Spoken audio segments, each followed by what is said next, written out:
In June 1961, I watched carefully as the West Point cadet on stage described the United States Military Academy on the Hudson River in far-off New York State. His distinctive gray uniform with white trousers fit him like a glove, and he looked sharp, confident, in command, as his audience of 1,000 Arkansas high school seniors at the American Legion Boys State Convocation sat spellbound. The cadet said he'd been there himself as a high school senior at the Arkansas Boys State only 3 years earlier. In other words, he was one of us. But as we listened to him, he seemed to be miles above us. We sat there in our shorts, sneakers, and Boys State t-shirts, and he just radiated authority. He spoke of duty, of leadership, of the purpose of the military. But the most important thing to me was that this sharp young man, demigod that he seemed, also wore glasses. I'd always wanted to be a pilot. I'd built model airplanes since I was 5 years old, and after Sputnik was launched in 1957, I worked hard to actually build functioning rockets. Mine were of modest proportions, of course, and they not only wouldn't go into orbit, but I worried about them even clearing the rooftops in our neighborhood. Still, I had the bug. In my 9th grade civics paper, I'd said that when I grew up, I wanted to be an aeronautical engineer, and that I hoped to win a scholarship to study aeronautical engineering. I'd looked longingly at the catalog for the beautiful new Air Force Academy in Colorado Springs. What a dream come true that would be. Then the bottom fell out. During the 8th grade, I discovered I needed glasses. Glasses. Imperfection. Failure. That disqualified me from military aeronautics, and I could never become an astronaut either. But now at the Boys State, here was this truly spectacular West Point cadet promoting his high school to all of us. In glasses. Talking about leadership and getting a great education, and in the face of the Soviet threat about public service. I was almost overwhelmed. I could wear glasses and still go to West Point. That cadet speaking to us was all I needed. I walked outside with Jerry Bona and Bill Sims, two of my best friends, and exclaimed, "I'm going to West Point." True, I'd already spent my 10th grade at Castle Heights Military Academy in Lebanon, Tennessee. I'd made good friends there and good grades, but the inspections, the isolation, the regimentation, the time away from home, it just wasn't for me. But somehow, West Point sounded different. More mature, purposeful, a combination of Harvard in the social sciences and MIT in the sciences. I could get a good education, fully paid, which meant no more dependence on Mom, and I could lead. Not sit around some office somewhere, but actually be out in the field, outdoors, and I could do it in glasses. Maybe the fact that I'd made it through 10th grade at Castle Heights made it easier to think about West Point. It was clear right away, however, that getting in would be tough. The classes were small, and only about 800 candidates entered after something like 10 times that number applied each year. Student leaders, varsity sports captains, Eagle Scouts, National Merit Scholars, the credentials of those accepted were intimidating. I knew kids like that, and I worried that I might not be good enough. As I investigated the matter further, I learned that admission was strictly a political process. Each congressman and senator could nominate one cadet each year, with the remaining cadets selected from among eligible candidates who were either young soldiers themselves or the children of soldiers. Well, my father wasn't in the Army, so it was going to have to be the political appointment route. My family knew no one, which was a bit depressing, but I gathered my courage and wrote to one of our senators, J. William Fulbright. A few days later, I got a postcard from his office. The appointments for the next year had already been committed, and no others would be available. My mother said she wasn't surprised, that she'd heard such appointments tended to be reserved for children of those who did favors for the senators. I was undeterred. I wrote our other senator, John L. McClellan. I actually got a letter back, inviting me to come and meet the senator to discuss West Point. It was an afternoon in early September when I took the elevator to Senator McClellan's Little Rock office in the city's tallest building, the 14-story Donaghy Building. As instructed, I knocked on his door. "Come in," he said, looking me over as I stepped in front of his desk. "So you're the young man who wants to go to West Point, huh?" "Yes, sir," I said, standing at attention to address him. There was a pause. "Boy, how old are you?" he asked pointedly. "Sir, I'm 16 years old." "And how much do you weigh?" he followed up. "Sir, I weigh 137 pounds. I'd weighed myself at swimming practice the night before, so I knew exactly." "And I guess you make good grades, huh?" He was obviously sorting me out. This is not the football player type, just a skinny little kid in glasses. Yes, sir, I replied enthusiastically, playing right into his hand. How good? All A's? He asked the questions with a hard edge, just as he had in the televised Senate Racket Committee hearings. Yes, sir. Well, except I got a B in the first grading period in honors math last year, but it counts as an A, they said, and he let me dribble on. But clearly he wasn't impressed. Then he cut me off. Boy, you aren't old enough, you aren't big enough, and you aren't smart enough to go to West Point, he summed up.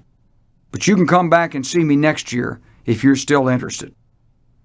I was disappointed, and his words weren't exactly a promise I'd make it next year either. As a junior in 1961, I'd helped Hall High win the state high school swimming trophy over the summer, and I'd worked managing and lifeguarding at 2 pools. Coach Keppel, the track coach, had seen me run a 220-yard dash one afternoon and asked me to run track and cross country with him. I'd gotten one of the highest scores in the state on the National Merit Qualifying Exam, and I'd made the highest grade possible in the math portion of the preliminary scholastic aptitude test. Maybe Senator McClellan had decided against me, but I was not discouraged at all. I had one more chance, our new Congressman, Dale Alford. He told a friend of Dad's that he did have an appointment to West Point to give out, but that so many people had called to ask about it that he didn't know what to do. A couple of weeks later, I heard he decided to have each applicant send his records to West Point and also take the U.S. Civil Service test, and whoever scored highest would get the appointment. That was my chance, so I took the test. When the Harvard recruiter came by Hall High School in December, he asked to see several of us. He wants to talk to you about a full scholarship to Harvard, explained Miss Mahan, the guidance counselor. But I was committed to West Point. I wanted that challenge, the leadership, the outdoor life, the adventure, the chance to follow in the footsteps of men like MacArthur and Eisenhower. No, ma'am, I replied. I really want to go to West Point and nowhere else. You haven't heard anything from West Point about me, have you? The winter months were anxious for me, but I had confidence that somehow I'd be accepted. I went to swim meets, began interscholastic debate as part of speech class, won the state debating championship with Bill Sims on the topic of federal aid to elementary and secondary education, found a girlfriend, talked and dreamed about the future, and in April the telegram arrived. I had received the appointment. I'd be required to report to West Point on the morning of July 2nd, 1962. I was in. I was ecstatic, but I was also a little uneasy, too, because I knew it'd be tough. The rest of the school year passed in a blur. The last swim meet, the senior skip day, the yearbook, the last papers, the graduation ceremonies, a torrential thunderstorm soaked us all as we walked into the gymnasium, the all-night party afterwards, watching the sun come up over the Arkansas River. In high school, you had to figure out where you fit in and find the opportunities to express yourself. It was all very judgmental. Some kids wore better clothes, drove better cars, had more money. But at the same time, it was quite open and upbeat, with supportive teachers and coaches working and mentoring, constantly encouraging you to do better and be more. To me, it truly was like a preparatory school. We'd each go our own ways, but when we parted that spring, we knew we'd somehow always be bound together. The month of June flew past. I read up on West Point, dabbled at memorizing the useless plebe knowledge I'd been warned about, and worried a bit. I learned about another young man from Arkansas who was also going to West Point, whose father was in the Air Force. Mike Mayhew and I met at the airport on a Friday morning. My mother walked me out to the big Lockheed Electra. You could do that in those days. And I climbed up the steps and looked back at her standing there. Tears were running down her cheeks as she dabbed at her eyes. Public schools. They're the crucible of the nation. Training and testing grounds where standards are set and norms established. They're crucially important in shaping and solidifying the personalities and character traits of the young people who pass through them.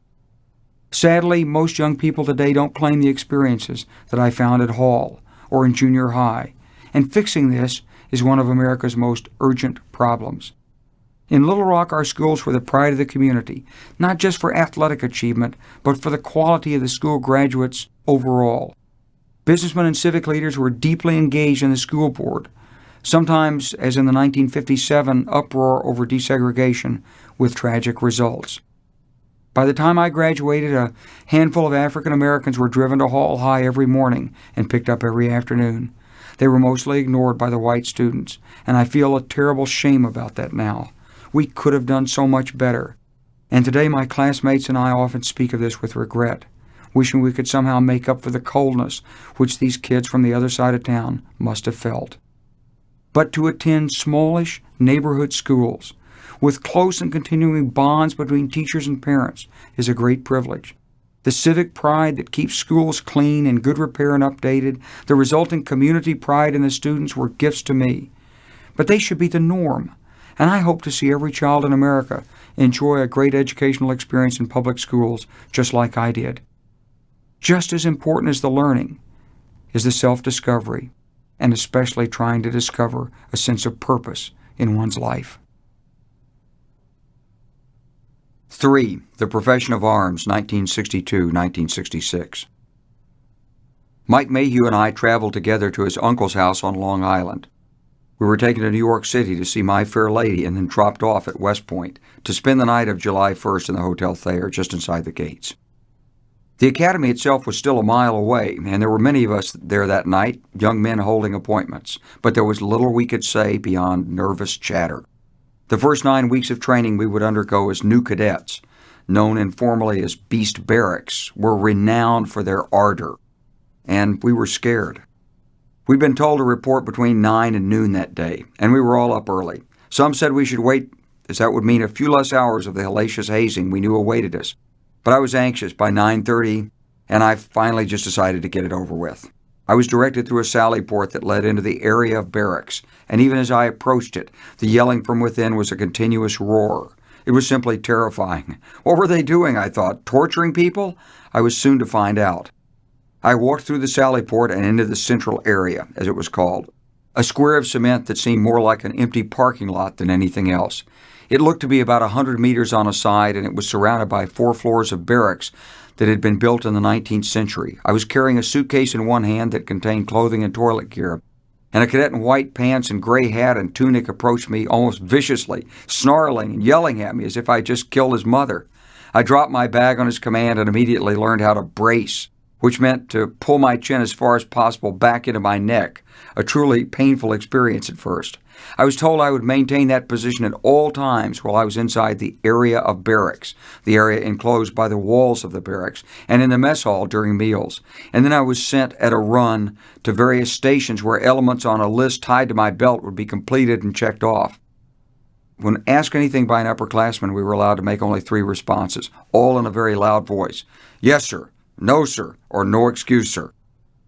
The pressure was constant, with men in gray hounding us, hectoring us, yelling at us as we went from place to place. Let's see some wrinkles there, smackhead. Grind your chin in, mister. What are you looking at, dumb John? Eyes to the front. The errands included picking up cadet clothing, getting measured by a tailor for the clothing that would follow, getting shots, being fitted for shoes, getting my hair cut short. The list went on, and everything quickly became a blur as I struggled to survive. I turned in all my civilian gear, was assigned to a room on the 2nd floor in an area known as Old South, and dressed in my first cadet uniform. Then in late afternoon, having acquired only the bare rudiments of marching, all 807 of us new cadets were marched out to Trophy Point, where we were sworn in. But that was just the start. And it was even harder than I'd expected, much harder. In fact, I'd never been through anything this rigorous in my life, or even imagined there could be such a place. The yelling from the detail of upperclassmen was constant. The criticism of everything we did was incessant. Run here, carry this, straighten out that.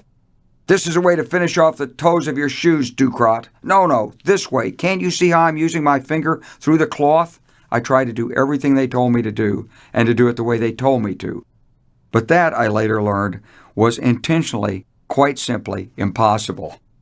Still, I did the best I could. The daily routine was getting yelled at in ranks, marching, learning how to field strip and clean our M1 rifles, harassment, more marching, polishing gear, more marching, attending a class on field hygiene, more marching. Then at night, when we were supposed to be polishing our shoes and brass for the next day, we had to go through these maddening clothing formations, which meant running up and down stairs and changing in and out of certain uniforms within 2 minutes. And heaven help the new cadet who was late into ranks, all of which was followed by a so-called shower formation, which meant bracing in our thin cotton bathrobes until we had sweated through them, Only then were we allowed into the showers. 2 minutes in the shower, wash hard, okay, hot water off, cold water on, 30 seconds left, water off, everybody out of the showers.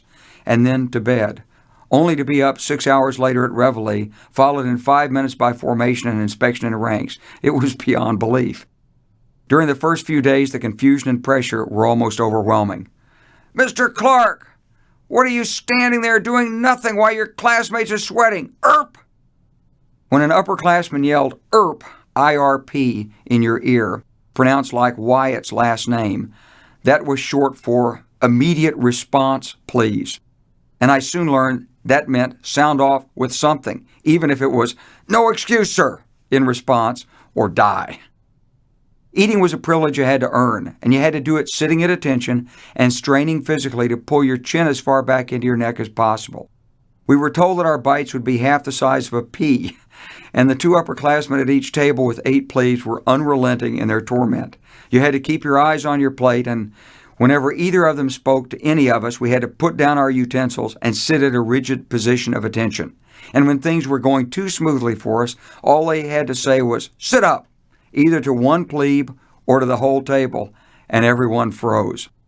And then it was, "Pass out your plates," which meant no more food.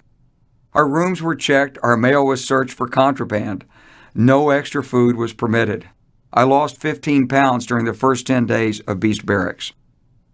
The yelling was constant, the tasks incessant, and down to the smallest detail, we had to get it right. No, it was more than that. We had to get it perfect. And even when we did, we got yelled at. "Mr. Clark, you're indifferent, aren't you? You're not trying, are you? Answer me, smackhead." The barracks at West Point, viewed from above, comprised several large squares of stone barracks surrounding concreted areas. The 2 main such squares are Central Area, the largest, with its adjacent Old South and North Area. These lie on either side of the enormous vaulted ceiling mess hall, known as Washington Hall, where all cadets eat all their meals at the same time. Washington Hall forms the corner of a right angle, with the outside row of barracks of Central Area and North Area forming 2 sides of a resulting square. Enclosed on 2 sides by those large stone buildings is a huge grassy area known as the Plain.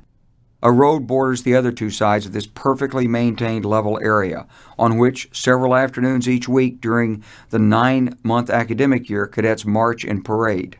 During Beast Barracks, formations of new cadets were led through the rudiments of squad formation on the Plain, and after the 3rd week they were also put through the physically demanding paces of bayonet drill. During the first week we'd been issued M1 rifles and long chrome bayonets that were attached to their muzzles for parade. The sun flashing off those bayonets added color to the impressive formation of uniformed cadets marching on the Plain for the great American public that chose to attend. But the purpose of the bayonet, we learned in that 3rd week, is far more than to dazzle spectators who might have come up from New York City. The purpose of the bayonet is to kill. We learned that loud and clear at our first bayonet drill. Having dressed in the required uniform of fatigues, combat boots, and helmets, we carried our bayoneted rifles on our shoulders as we'd learned to do for any normal squad drill on the Plain. But this time we were formed into a company square in front of a small wooden platform, some 4 or 5 feet above ground level. And on that platform stood an upper-class cadet. He faced us, his feet shoulder-width apart, his back straight, chest out, holding his own bayoneted rifle in his well-muscled arms. He wore a yellow T-shirt, across the chest of which were bold black letters that read, "Bayonet." When we stopped before him, he grasped his rifle by the middle of the stock in his right hand and thrust it up in the air toward us as he yelled a question. "What is the spirit of the bayonet?" Before coming out, our squad leaders had told us the correct answer, but nothing more. And our response was not overpowering. To kill. The man on the stand was hot. "I can't hear you," more of us shouted in response. "To kill. I still can't hear you." Now we all yelled from the depths of our bellies, "To kill." That's more like it. Now assume the stance I'm in. This is called on guard. Let me hear you growl. "Hurr!" Louder. "Hurr!" That's better. What's the spirit of the bayonet? To kill. I will now demonstrate the short thrust series from the on-guard position. You'll take one short step forward with your left foot at the same time. What followed was our repeating the exercises he demonstrated for us. Short thrust, long thrust, vertical butt stroke. Our squad leaders were moving through the formation, correcting our postures or the ways in which we held our rifles.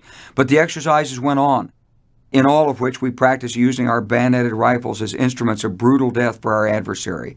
And we were constantly urged to growl louder as we lunged, driving forward with our rifles and seeking to plunge our bayonets into the belly of an imagined foe standing in front of us, or to strike a downed adversary in the head with a butt stroke as we stepped over him. Periodically, the man on the stand who was demonstrating the correct way to use these newfound weapons would again ask us, "What is the spirit of the bayonet?" And again our answers had to ring out before he'd allow us to return to our regimented practice. To kill! As we grew tired, of course, our voices weakened, which only seemed to infuriate the man on the platform even more. And as he yelled, we yelled back in our own raging fury. But it didn't take long before that 14-pound bayoneted rifle seemed to have grown to weigh 100 pounds. Bayonet drill was hard work with a heavy weapon. And as we began to sweat, our emotions also began to flow. Soon enough, we got swept up in an emotional tide, and we really did want to kill someone, to drive that bayonet into his belly, to crack him in the skull with our rifle butt as we stepped over him.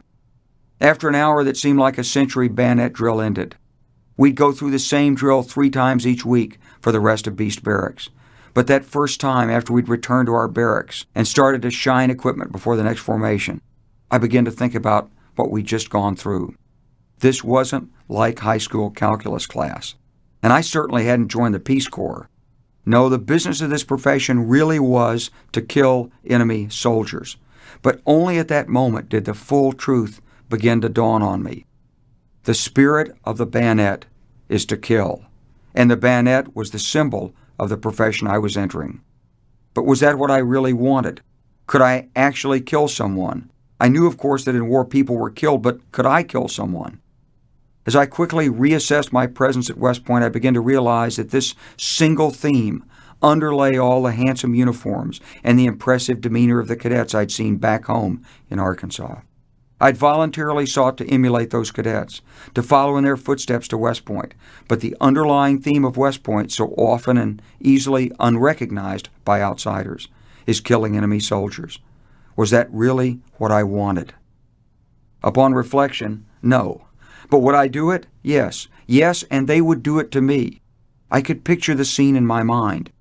The quick thrust and parry, the desperate struggle from which only one would emerge alive. Yes, I would accept this. Not because I sought it or would revel in it, but because it might become necessary. It was what defending the country might ultimately come down to, and I was determined that a democracy like ours, that was often threatened by non-democratic societies, had to be defended. In accepting an appointment to West Point, I had chosen that path. Dealing death to enemy soldiers really was the truth that underlay my every moment at West Point, and that of every other cadet as well. It was a solemn realization, but one that was seldom acknowledged, except when I thought back to the spirit of the bayonet. In the last few days of Beast Barracks, we set out on the plebe hike. Dressed in fatigues and field gear, we marched far out into the woods, somewhere on the vast West Point military reservation, for 3 days of field training. We set up our pup tents and then were inspected and harassed, something we'd almost taken for granted. But this time, we really would be acting like soldiers in the field. Elements of the 101st Airborne Division had been brought to West Point from Fort Campbell, Kentucky, to train the class ahead of us, the men who just completed their own plebe year and were then undergoing more intensive military training out at Camp Buckner. But some of these paratroopers spent a few days with us, teaching us the rudiments of infantry squad drill. Finally, I thought, we're getting to act like soldiers, and after 2 months of constant harassment in Beast Barracks, I was actually thrilled by the change, as was the case for most of the other new cadets. We were trained at different stations in various rudimentary military techniques, like setting up ambushes, rifle, platoon, and squad maneuvers, all the basic stuff that was completely new to most of us. As we moved from station to station, we marched or ran in formation, and we usually sang as we moved. The songs were filled with tales of the sort of bawdy behavior soldiers always sing about. Ain't no use in crying alone, Jody's got your girl and gone. These songs were laced with this sort of obscenity common to soldier talk, and as such inspired a sense of manliness, bravery, and rebellion. The men who trained us at these different stations were themselves young enlisted soldiers, privates or specialists, and they were often not much older than we were. It was clear they'd been told to treat us roughly, so there was always a certain amount of yelling over trivialities to be expected when we got to each new station. But even though we were raw new cadets, once we got out of the barracks and were actually out in the woods learning to be soldiers, we were still full of joy and even exuberance. That was probably the first moment when we began to coalesce as a class, to feel that we were a team and that we could stand up to the world, if need be, and never back down. It was mostly our movements in formation through the summer forest that gave rise to these feelings. Raw energy ready to burst through our chests as life burned our cheeks, and those gay, bawdy ballads spilled in loud chorus from our lips, throats, and lungs. Even though we knew we were going back to finish a hellacious beast barracks and be dumped into the unknown corps of cadets within only a few days, it was good then to be alive and laughing and singing, truly a band of brothers as we loped through the sun-splashed forest of upstate New York. Then more harassment was at hand. After being awakened in the pitch dark one morning, we were told that our base camp was being attacked by the enemy, and we had to make a forced march of 15 miles to rescue our rear element.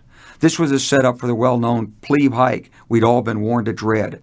However, my squad leader had told us that, although it would be tough, he expected most of us to make it, and we did. The march was led by an old sergeant who carried no other load than a walking stick, and he walked fast, but at a steady pace. There was no drum or other regular marching step used for this movement. Everyone went at his own pace. The men of our company strung out behind this sergeant in a column of twos. New cadet company after new cadet company, all of us carrying packs loaded with tents and blankets and other camping paraphernalia, wearing web gear from which hung canteens and folding shovels, with our rifles slung over our shoulders. And the pressure was incessant from squad leaders walking along the side of our formation and hectoring us as we moved along, as well as from other upperclassmen of the Beast Barracks cadre, none of whom carried any field gear. "Hurry up! Move it up! Close up the ranks! Don't let the man in front of you get away! Catch up, mister!" We found ourselves constantly running to catch up to the man in front of us, then trying to catch our breath for a few steps before the gap widened, and once again we had to run. The pressure was unbearable, but we were also helping each other, particularly the weaker men who started to fall out of formation, and I found myself somehow stronger than I'd expected as we all reached out with a hand to pull a fading classmate along. "Come on, John, you can make it."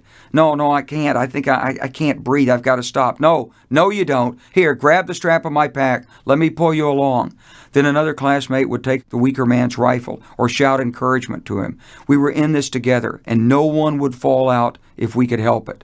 This was more training in what we'd been learning all along during Beast Barracks. You sink or swim as a class, and if one of you's weaker, it's your job, it's your duty to help him along. And it was probably when the going got tough on our plebe hike that we realized the depth of that class bond, and classmates began to become closer than brothers. Then after 3 or 4 hours of torture, we were moving in the north gate and onto the academy grounds. The pace slowed dramatically. We all began to catch our collective breaths and close ranks. Stragglers caught up, and the last guys were closing ranks as we rounded the curve and the broad expanse of the plain came into view. Then up front a drum could be heard. We automatically fell into step. Around the long corner we came, dirt from the field straining our soaked fatigues, sweat streaming down our grime-caked faces. We'd made it, and we were happy. No, more than happy, we were proud. Trophy Point and the Hudson River were off to our left, the superintendent's house on our right, Washington Hall and the barracks of Central area in front of us as we stepped onto the plain and then marched past the superintendent and his staff. I know we were a sight, but then again we were soldiers coming in from the field, and spit and polish was not in order. Performance of our duty was, and we had done just that, having survived the notoriously difficult plebe hike. At that moment, passing in review, we were a proud and bonded class. We'd finally come to the end of Beast Barracks, and before we broke ranks and returned to our rooms that day, we were told we'd earned the right to be accepted into the Corps of Cadets. From then on, we'd no longer be called new cadets. Rather, we were now full-fledged plebes. But our Beast Company commander didn't want us to forget our place, and he asked his loud question of the 100 men in our company. "And what do plebes outrank, smackheads?" By this time, we knew how to sound off, and we even knew the correct answer. Sir, we outrank the waiters in the mess hall, the superintendent's dog, the commandant's cat, and all the admirals in the whole damn Navy. That's right, and don't you forget it. Dismissed. During Beast Barracks, all new cadets had been quartered in the barracks around Central area. When the upperclassmen came back on the very next day, we were all assigned in groups of about 30, each to one of the 24 lettered companies in the 2 regiments that made up the Corps of Cadets. As such, we reported in to our new companies and moved to our new quarters. Some of these were found in Central area, but they were also found in Old North area, New North area, Old South area, New South area, East Barracks, and the Lost 50s.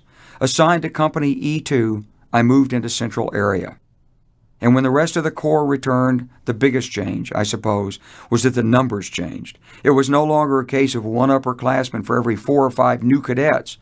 No, now, even though we were officially plebes, there were 3 upperclassmen for each one of us.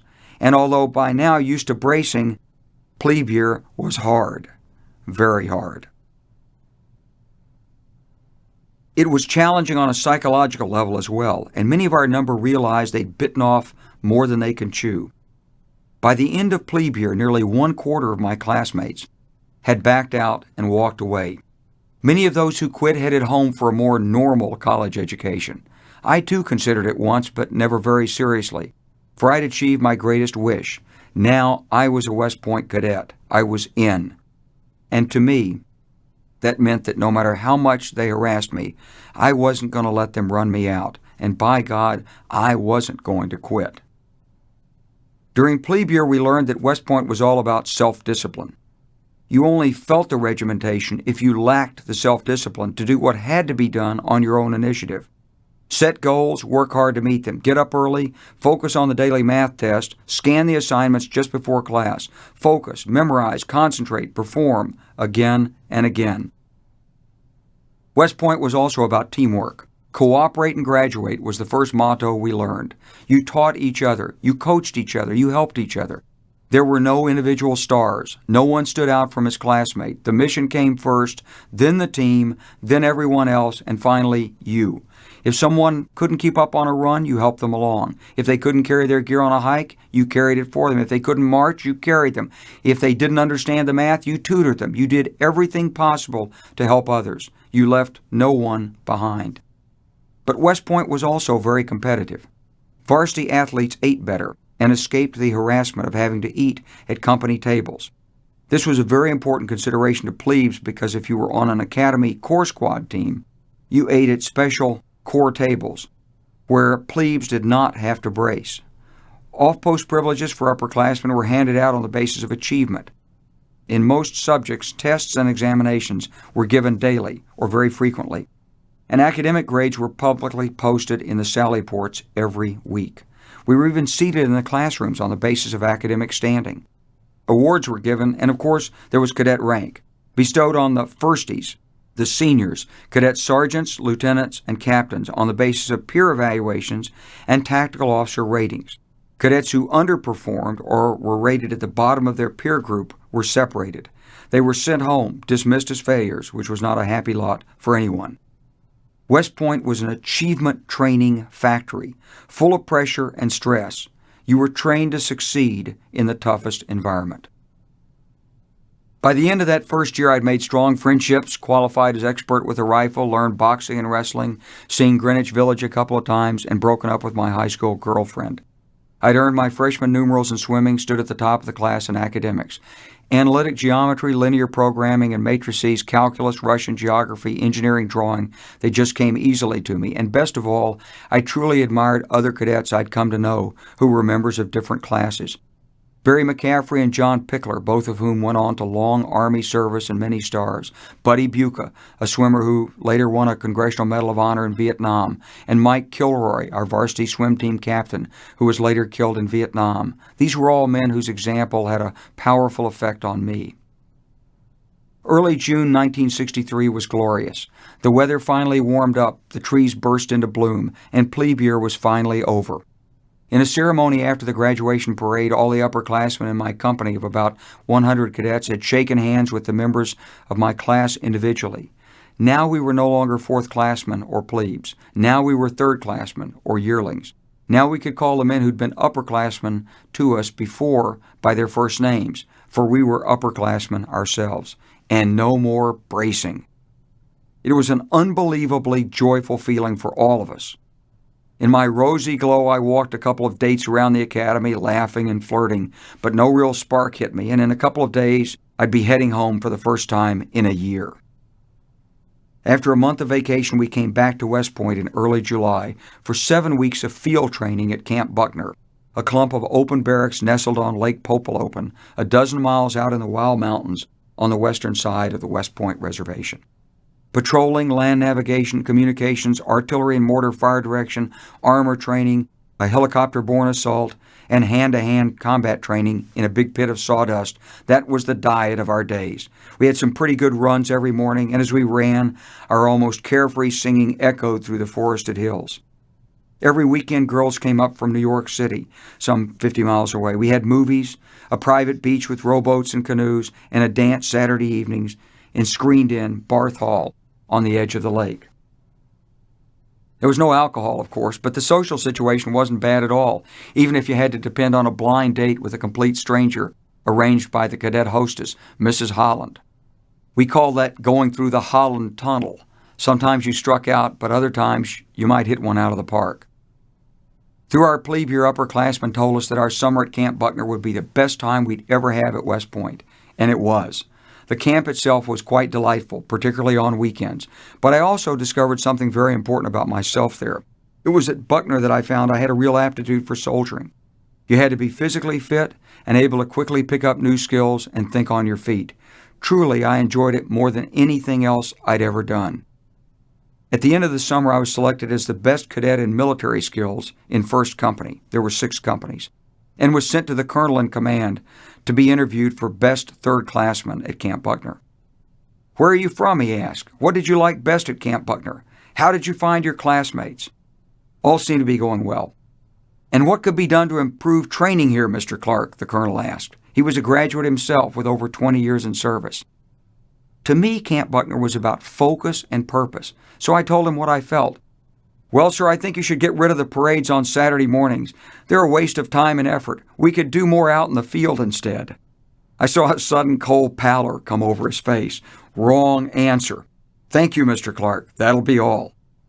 A couple of years later, I found out that instituting those parades was his special contribution that summer, and he'd overridden several recommendations to the contrary.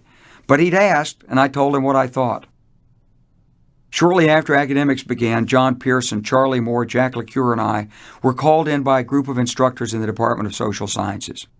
These men were Army and Air Force captains and majors on the faculty who'd been Rhodes Scholars. "You men can become Rhodes Scholars," they said. "You've all shown that you have what it takes, and you should try to do it, but you'll have to work for it." These men became our mentors, along with some other thoughtful officers, men you could look up to, who you might openly question and debate, and whose opinions could be trusted and respected. They seemed to know a great deal about the Army, our government, and much of the world. They even invited us into their homes to meet their families. These men pulled us into their orbit. We each added intercollegiate debate to our schedules. It was the 22nd of November that we were en route to our first debate tournament in Burlington, Vermont, flying in a military aircraft, when for some unknown reason we turned away. Word came back to the passengers, but with no explanation. Not only that, but the pilots told us they couldn't find out why we were refused either. We circled over Lake Champlain for an hour. When we finally landed, they told us all air traffic had been held in place because President John F. Kennedy had been shot and killed in Dallas. That was a blow to all of us, and the significance of the debate rapidly shrank in our minds. We tried to pull ourselves together. We somehow made it through the debate tournament on Friday and Saturday. The leaves were gone from the trees. There was maple sugar candy, a novelty I'd never seen growing up in the South. This was my first debate trip, really my first escape into a more normal university setting since I'd arrived at West Point 16 months before. We slouched through a couple of parties that weekend at the university, once sitting in a basement room sipping beer with some ROTC cadets, but there was no joy. We were stunned, cadets and college students alike. Kennedy was our beacon, our hope, our idealized father, and now he was gone. Back at the academy, we learned that one of the plebes had said in formation something to the effect that Kennedy had deserved it. That was a jolt to most of us when we heard it. I think we all understood that Kennedy had won a close election and that not everyone liked him. But the cold-blooded murder of the president, who was a true hero to so many, this was truly frightening. Kennedy was more than just our president. He was the commander-in-chief of all cadets, and we loved him. And this was America. Presidents shouldn't get assassinated, we all felt, even with the deep divides in our society over racial issues and in spite of the supposed presence of communists in our midst. And now, all of a sudden, in the wake of Kennedy's assassination, our secure world suddenly seemed less certain, and the future seemed somehow darkly threatening. Over the next 3 years, we traveled to dozens of different campuses, often missing classes on Friday, and then returning before the mandatory Sunday evening meal in the mess hall. We broke out of West Point's isolation, making friends and meeting peers at top schools across the country, and we had long conversations with the officer coaches who took us to the tournaments.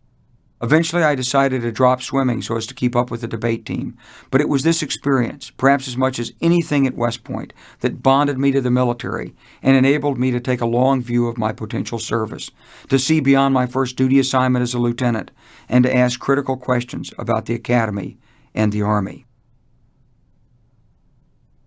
"Do you think I look like James Bond?" my roommate asked, admiring his strong jaw in the mirror as he slapped on his aqua velva before heading out for a date. John T. McKnight was from Georgia, from a military family. He was a diver on the swimming team with me, but he was also a fiercely competitive boxer.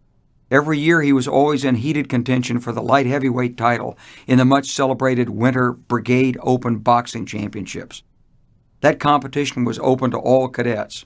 All you had to do was sign up, get assigned to a weight class, and fight your way up through the preliminary matches. And in many ways, these fights represented the bare essence of West Point. Two men the same size inside a ring, each trying to batter the other's brains out. Losing such a match was a downer, of course, but winning meant elation beyond reason. The competition in the Brigade Open was nothing short of ferocious. If you entered, of course, everyone knew that you had to be sure to have worked out in preparation. That was because when you stepped into the ring, you could be sure you'd face some wild tiger who was just your weight and size. Heaven help the man who'd signed up on a lark. As the competition moved through the preliminaries, stories about individual cadets in the ring coursed through the Corps of Cadets. Then when the finals were held on a Saturday night in the main gym, they drew a larger crowd than any other sports competition, save only football games. And that year, John McKnight actually won the light heavyweight title in the Brigade Open Boxing Championships. To us, that one big win marked him as a true stud. It was a psychic glory enough for any cadet. When John asked me if he looked like James Bond, of course, he meant Sean Connery in the movies. It was 1964, and the movie exploits of Agent 007 had captivated many of us. In truth, there was a fair resemblance between the two, and I figured that if any of us were likely to come close, it would be John. "Yes," I told him, "you look like James Bond." On Armed Forces Day that May, all 2,400 cadets marched down Fifth Avenue in Manhattan, after which we were given a few hours of liberty in the city. It only seemed natural that John McKnight had found a naval midshipman's dance at the Commodore Hotel that we could all, crash. We arrived in early evening, drenched with perspiration from marching on a surprisingly warm May afternoon in New York.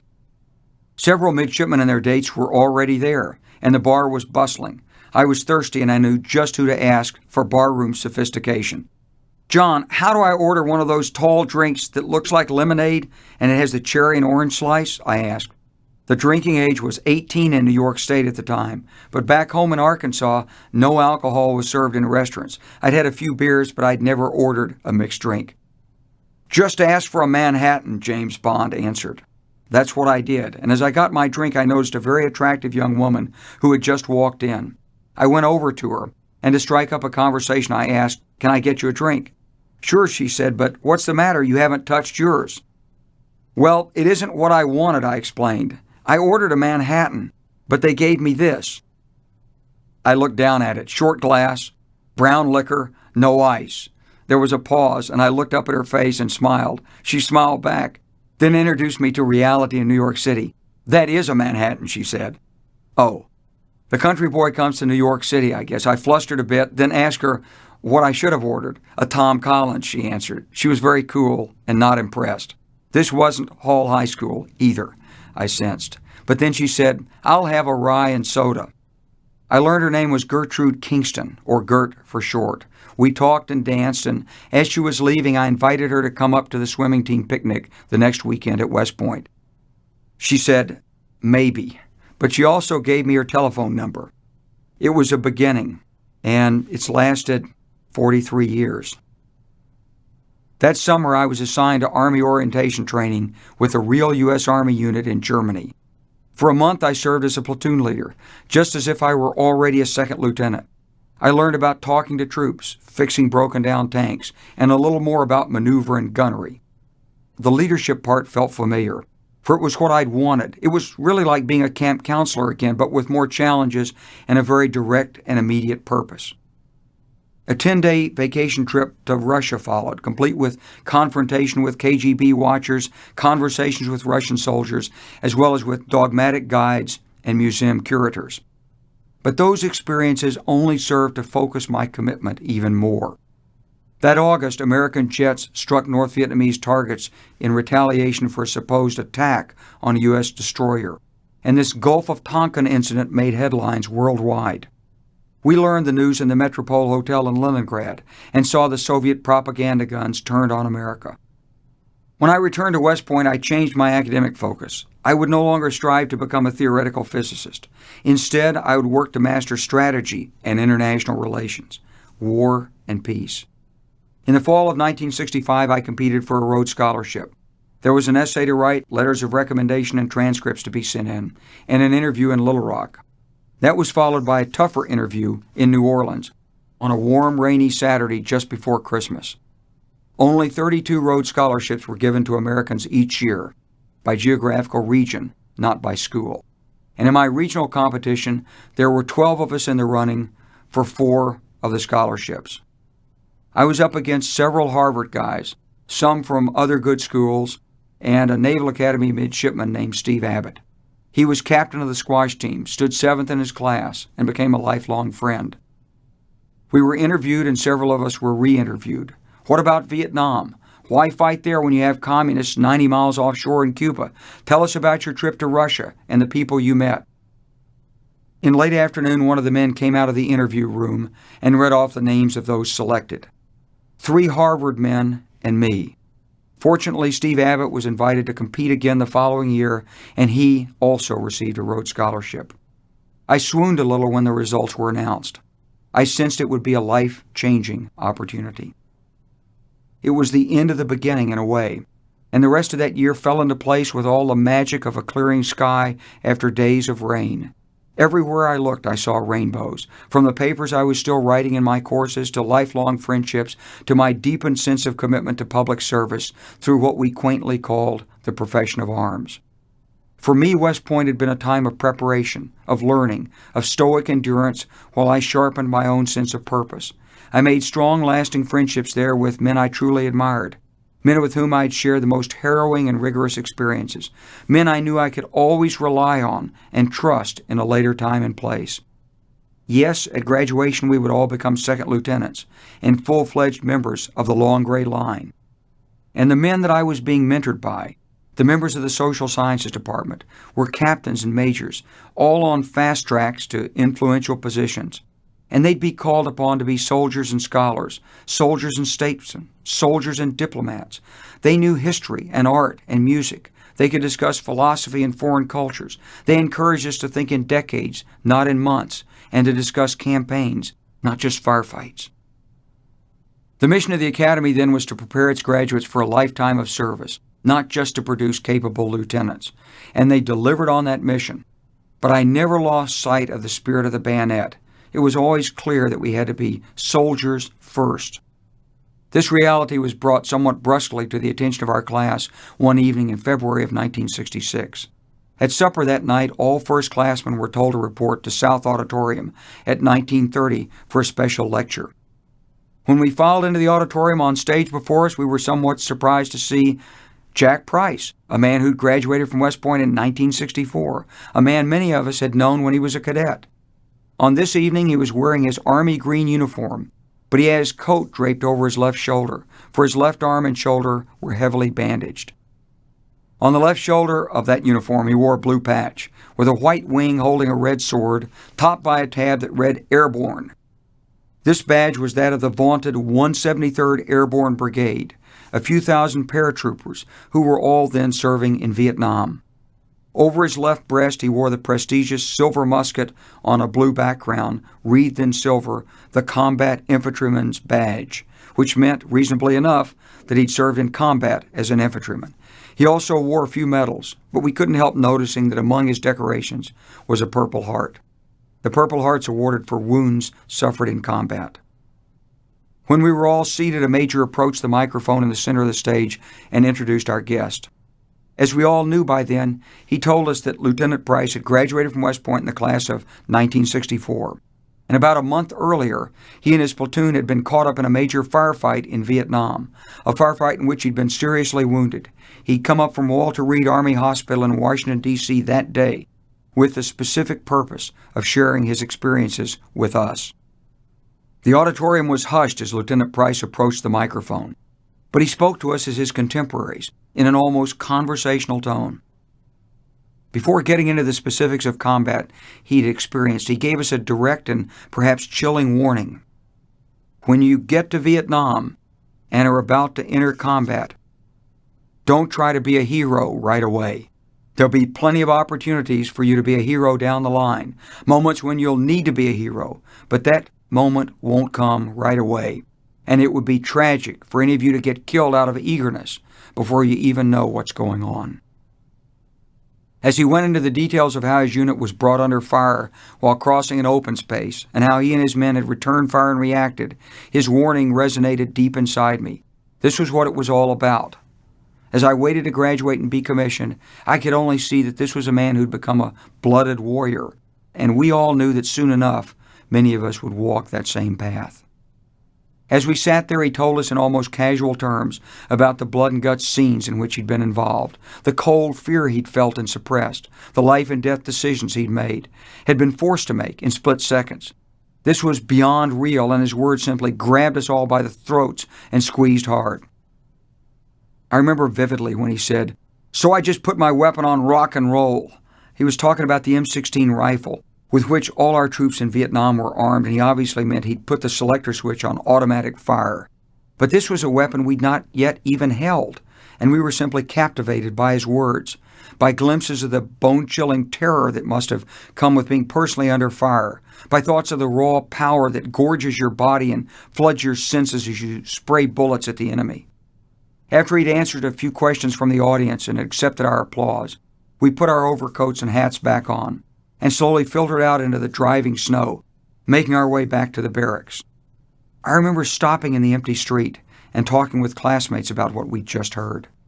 One of them was my roommate, Art Parker. "This is what it's all about," we said as we looked at each other. Almost 4 years after the anxiety of entering West Point, this would be our next challenge. Lieutenant Price's talk had been sobering, but we had confidence now that we'd be up to the task. Art would be killed in Vietnam 2 years later. 31 members of our class were to be killed in that war, and many more grievously wounded.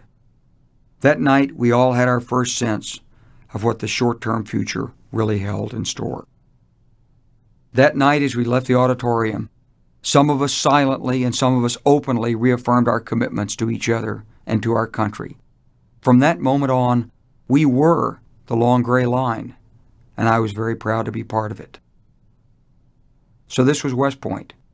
Take several hundred talented, inspired young people. Find out first who's got the motivation and guts to stick with something that proves to be very difficult. Break down some of their egos so they'd be able to learn more about themselves, about just how much more they can accomplish under pressure than they thought possible. Let them learn about each other when they've been forced to drop their normal social masks and other defenses. Help them find larger purposes in life. Let them experience military reality from the bottom, learning first how to take orders and sense the difference between good leadership and bad. Give them the broadest possible academic education in science and mathematics, so they'll be able to keep up with a lifetime of booming growth in technology. Teach them enough in the fields of history, literature, and social sciences, so they'll see life from a broader perspective.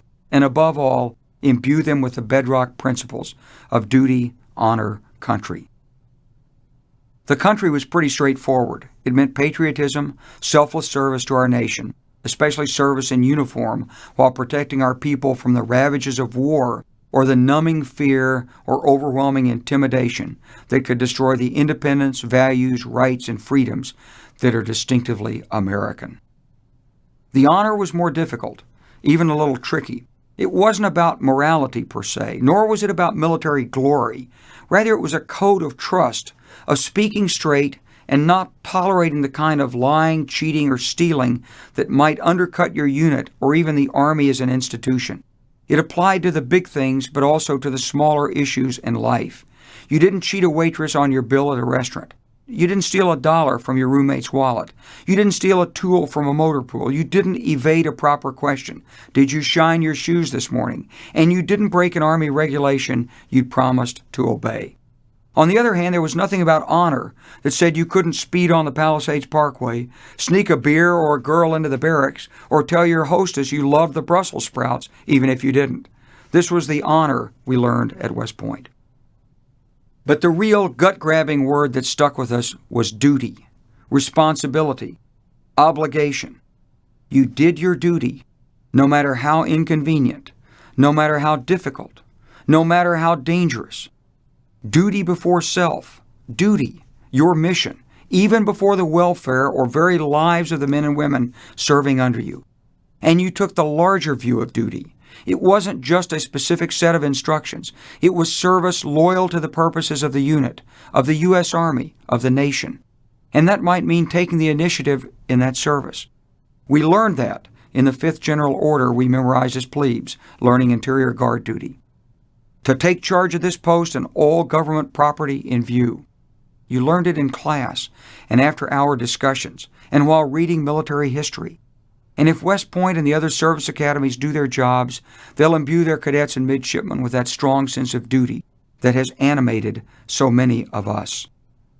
It was this idea of duty that drove the honor and country. It was purpose, a sense of mission larger than oneself that would animate us throughout our lives. It was a gift, really, to be able to work beyond the personal for the benefit of others, including those of future generations.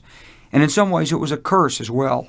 One Army wife called us military monks, meaning I suppose we were willing, despite the hardships it often meant for our families, to make great sacrifices and endure unreasonable difficulties in pursuit of a supposedly higher calling.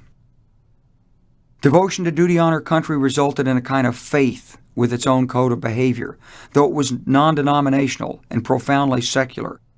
You put your trust and your very life in the hands of others. Religious faith could help us deal with the stresses and anxieties, and I sought the Almighty's help many times. But there was nothing in the code that made any of us distinctly Christian or anything else. This wasn't the 10 Commandments, after all. Rather, it was about building those who would lead our armed forces into the future, in times of peace as well as war. And it was a terribly powerful force in our hearts. Today, West Point and the other service academies continue to educate and train outstanding young men and women for a career of service in the armed forces. And just as we did then, young men and women are reading the newspapers, being mentored by faculties, hearing the war stories from recent graduates, and steeling themselves for the challenges that lie ahead. They hear the fractious arguments about Iraq, as we heard the arguments about Vietnam. But they understand they'll implement the policies of the Commander-in-Chief when they wear the uniform, not dispute them publicly. And they understand that the essence of American government is civilian control over the armed forces. In the meantime, they do their best to juggle academic work, sports, extracurricular activities, and just plain growing up. As we identified with President Kennedy in my day, many of the young Academy students and the recent graduates probably identify with the current Commander-in-Chief as he battles a skeptical news media and delivers a message that sounds like resolve and determination to many. Years later, if the education and mentoring had the effect they should have, these same young people will come back to reflect on what they've been engaged in from an informed position. They'll always be proud of their units, but they may have much more nuanced positions on the larger strategy and policy. And it's that growth that we hope will provide the wisdom and judgment needed in America's armed forces in the future. Every general and admiral who will help protect our country 10, 20, or 30 years in the future is already in uniform or preparing to join somewhere across America, and we want to bring the best into our nation's military. Many, of course, will not stay inside the profession of arms, but we want the idea of duty infused not just into the members of our military, but more widely into all of our countrymen and women. The sense of obligation, the concept of public service, the responsibility to give back are crucial underpinnings for a democratic society and for a healthy America. 4. Standing Up for America, 1966-1968. At graduation, I was commissioned as second lieutenant in the United States Army, along with the rest of my class. But they would go off to Army units, while my first assignment would be to attend Oxford University under my Rhodes Scholarship. I had a few months free before sailing to England on the Queen Elizabeth II, and my mother, of course, wanted me to come home. But I had other plans. By this time, Gert and I were quite close, and her father was an official with the Catholic Relief Services. Through him, I learned about Summer in the City, a neighborhood youth corps program sponsored by the Catholic Archdiocese of New York. I won't deny I was young and in love and looking for some excuse to stay in New York City and spend more time with Gert. Luckily, her father helped me find just the vehicle I needed. I became a Summer in the City youth leader in the South Bronx with about 100 teenagers to supervise in the area of Tremont and 3rd Avenues. It was a transitional area, formerly Italian and Jewish, becoming African American and Hispanic. I spent several weeks organizing trips to Orchard Beach, playing stickball, and refereeing local quarrels and concerns. It was a matter of treating everyone with respect and demanding the same respect in return. When the local toughs with the rolled-up T-shirts catcalled from their cars, we asked them to join us. When they joined us, we asked them to demonstrate their competence in sports. And when they engaged, they found they had a lot in common with everyone else. And of course, they lost their intimidation factor too when it became clear that some of us could hit a stickball further than any of them. After returning home and getting a very short haircut, I drove to Fort Benning, Georgia for airborne school. Many of my West Point classmates were there, and we compared notes on our graduation leaves while sharing the excitement of being brand new second lieutenants. On our rare trips off post to grab fast food, we saw the groups of lonely wives and young children left behind when the 1st Cavalry Division deployed to Vietnam. I found it disturbing that the Army somehow wasn't taking better care of them. They were required to leave the quarters on post where many of them had lived, and although their husbands were going off to war, their families got no special treatment. It was almost as if they'd simply been abandoned by the Army when the unit deployed, and that didn't reflect the Army ethic we'd learned at West Point. 3 weeks later, I just crossed the Arkansas River Bridge, headed back to Little Rock. Jump school successfully completed when I pulled into a filling station. In those days, there was no self-service, and shortly the screen door swung open and a local fellow walked out. He caught a look at the New York license plates on my car, halted, and without a word went back inside. Excuse me, could I get some gas?" I asked, my shaved head glistening in the afternoon sun. "Not serving any Yankees," he said, and turned his back on me. My protest that I was from Little Rock didn't move him. I drove to another station, thinking about how some things apparently never change, and how much I'd learned from those teenagers in South Bronx. With the other Rhodes Scholars, I sailed the 5-day voyage from New York to Southampton, and we were bussed up to Oxford. It was a beautiful day in early October. The skies clear, the air crisp. The streets were bustling with traffic, and the excitement of a new term was in the air. I found my way to Magdalen College, was shown the austere rooms in the 18th century dormitory where I'd live, and began to meet the other students, mostly British, with a sprinkling of South African and Rhodesians, and a couple of other Americans. Oxford consisted of some 39 independent colleges, each of which might be compared with one of the small liberal arts colleges across America. Oxford was founded sometime in the early 12th century. The exact timing remains a lively issue of debate for some, and has long been renowned as one of the great learning centers in the world. There were about 16,000 students at Oxford when I went there, spread across town in the colleges that provide their students with tutors, lodging, meals, libraries, sports, and social facilities, and play a sort of pastoral oversight role. My field of study was philosophy, politics, and economics, known as PPE. Every subject was taught at university lectures, but by far the most effective segment of my time at Oxford was spent with tutors one-on-one. You carried 2 subjects per 8-week term and were assigned a series of books and a paper to write each week in each subject. You didn't buy books, you just went to the libraries and studied them there. And since the libraries weren't open very late at night or on Sundays, there was plenty of time for other activities. I tried boxing and crew, but went back to the sport I liked best, swimming, and along with my friends sampled a range of other activities. It was the exact opposite of West Point, pure freedom. But I also missed Gert, who was working in New York, and I brought the ring home from England after my first term at Oxford. We went out to a fancy Italian restaurant in Manhattan, had a great time, and then as we were leaving, I remembered I had the ring with me. So I proposed in the back seat of a New York cab on the way back to her parents' apartment in Brooklyn. First, Gert laughed at me, knowing I'd momentarily forgotten the reason I had planned the whole evening, and then she said yes. Gertrude Kingston. She was beautiful, full of life, smart, and great with people. And she was especially great with me, for I'd never before been bedazzled by any other woman. We set the date for June, after I finished my first year at Oxford. We agreed that she'd give up her job as a secretary on Wall Street, fly to Oxford in time for the 6-week break around Easter, and stay with my West Point friend and fellow Rhodes Scholar, Captain Alex Hotel, and his wife Linda. Under the terms of the Rhodes Scholarship, I was required to live in the dorms for the remainder of my first year, and I wasn't allowed to marry. Gert arrived a few weeks before the Easter break. We saw London together, drove the English countryside, crawled Oxford's pubs, visited palaces and museums.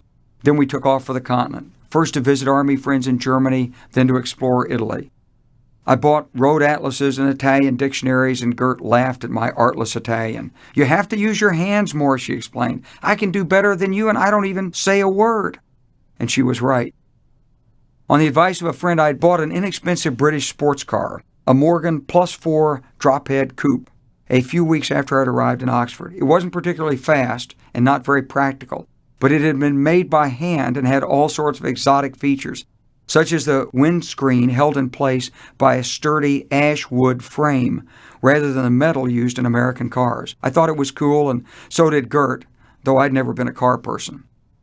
Gert and I were wedged tight in the car as we bounced along the highways in Germany, the expansion joints in the old concrete autobahns jolting the car's stiff suspension to the point that the body threatened to break apart. We skidded through snow and slush in Austria, drove over some perilous heights with the spectacular views of the Alps, and then down through the Brenner Pass and into Italy the week before Easter. It was a nice holiday. We drove down the Mediterranean coast, lazing along the beachfront, stopping wherever it fit our fancy. We stayed a few days at the Isle of Capri, where I saw the bluest, clearest, most beautiful water I'd ever seen.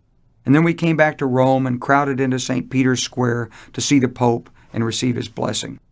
Before we left, we made sure to take in some of the city's other dazzling sights, like the Colosseum, the Catacombs, the Trevi Fountain, and we even made it to the Appian Way.